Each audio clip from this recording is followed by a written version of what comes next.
mu kigo ca Sakode turakora ubuserviette bukoresha abadamu nk'iyo bari mu bihe. Ubwo buserviette natwe buradufasha kubera ko natwe tudafise uburyo turashobora kubwitiza bukadufasha mu gihe tugiye mu bihe.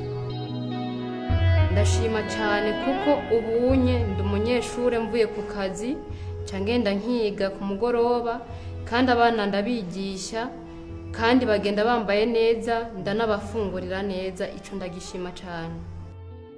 Ahuriye n'abagenzi tutari tuzinanye turamenyana turakorera hamwe, tumaze gukorera hamwe tugiranira urukundo, ibintu birakomeza bija mbere.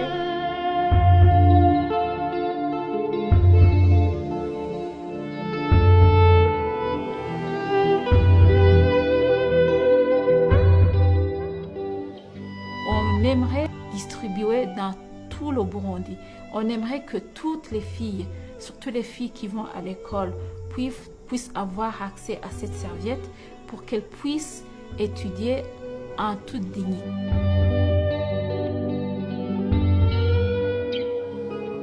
Iri shyirahamwe Sakode narishimiye cyane kuba ryatwiyumviye ko rikabona ko bikwiye bakaduha utu dukoresho.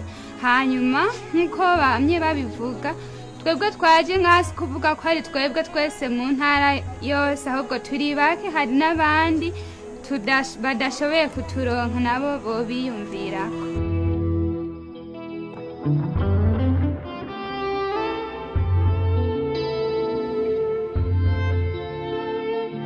Kagatambara bampaye kazomfasha cyane kubera yuko buri kwezi natakaza ibihumbi bibiri, ariko ubu baduhaye n'ivya kijambere bigiye kuzokora igihe kirekire ngo kiringo c'imyaka 5. Urumva rero bizongirira akamaro cyane kuko hariho igihe byashika ibyo bihumbi 2 ntubironke, bigaca usanga ukoresheje nabi uburyo butari bwiza, ariko n'ukuri ubu turishimye cyane, tugiye kumererwa neza, twiga tangorane.